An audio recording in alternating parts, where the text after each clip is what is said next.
یہ دن تھا 20 دسمبر 2020 کا، جب ایک 30 منٹ کی بوٹ بہامس آئلینڈ سے فلوریڈا کی طرف روانہ ہوئی۔ اس بوٹ میں تقریباً 20 پیسنجر سوار تھے۔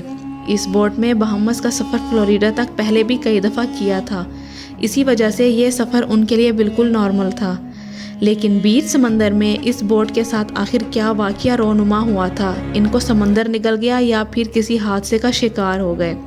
اگر کوئی انفارمیشن تھی تو وہ یہ تھی کہ یہ بوٹ بہامس آئلینڈ سے بالکل ٹھیک حالت میں نکلی تھی۔ لیکن ایک اور انفارمیشن یہ بھی تھی کہ اس بوٹ نے برمودا ٹرائی اینگل سے ہو کر گزرنا تھا۔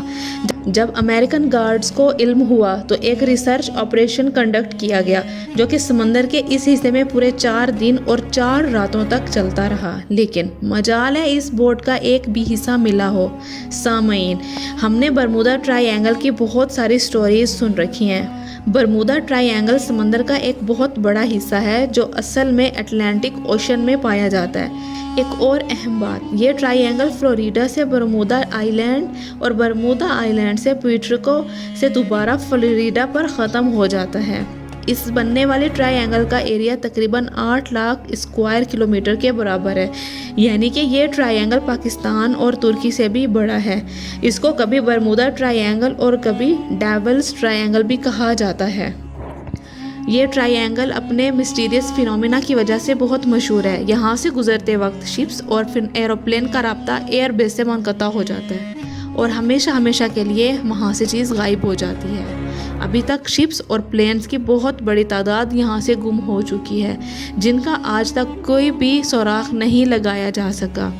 ہاں، آج تک صرف چند شپس اور پلین کا ملبہ ریسرچرز کو ملا ہے، لیکن وہ بھی اس جگہ سے نہیں جہاں سے گم ہوئے تھے اور آخری بار رڈار پہ شو ہوئے تھے، جبکہ دوسروں کا تو نہ ملبہ ملا ہے اور نہ ہی ان کے اندر موجود لوگوں کا آج تک کسی کو پتہ چل سکا ہے۔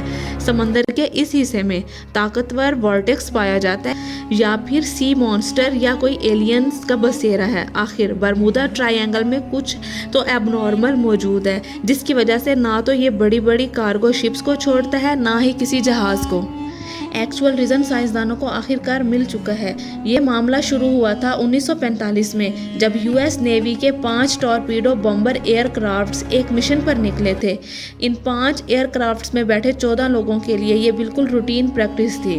لیکن برمودا ٹرائی اینگل کے ایریا میں آتے ہی یو ایس نیوی کے رڈار سے وہ 5 بمبر طیارے اچانک غائب ہو گئے، اور وہ بھی ایک ساتھ۔ اس وقت ورلڈ وار 2 کو ختم ہوئے صرف چند مہینے ہوئے تھے۔ اسی وجہ سے نیوی کو شک تھا کہ دشمن نے ان کے جہازوں کو گرا دیا ہے۔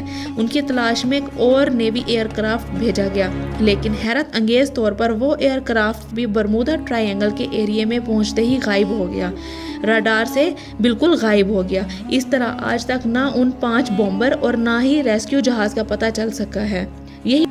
یہی وہ واقعہ تھا جس کی وجہ سے دنیا بھر میں برمودا ٹرائی اینگل کو خوف کی نگاہوں سے دیکھا جانے لگا۔ لیکن اس واقعے سے تقریباً 10 سال پہلے کچھ ایسا ہی ایک اور واقعہ جہاز میں ہوا تھا، لیکن خوش قسمتی سے وہ اپنی جان بچانے میں کامیاب ہو گئے تھے۔ 19 سالہ ٹوئنز جارج اور ڈیوڈ امریکن نیوی میں آفیسرز تھے۔ اچانک ان کو اپنے والد کی موت کی خبر ملی تو ان کو ایک پرائیویٹ ایئر کرافٹ میں اپنے گھر جانا پڑا۔ ابھی جہاز کو برمودا ٹرائی اینگل کے اوپر آئے 20 منٹ گزرے تھے۔ پائلٹ نے انہیں بتایا تمام انسٹرومنٹس کام چھوڑ گئے ہیں، اور نہ ہی پائلٹ کو فیول کا اندازہ تھا اور نہ ہی اس کا ریڈیو کام کر رہا تھا، نہ ہی اس کو معلوم تھا کہ وہ اس وقت کس ڈائریکشن میں جا رہا ہے۔ دونوں بھائیوں کا کہنا تھا، اتنی اونچائی سے ہمیں نہ تو کوئی شپ دکھائی دے رہی تھی اور نہ ہی زمین کا چھوٹا سا حصہ، دور تک صرف پانی ہی تھا۔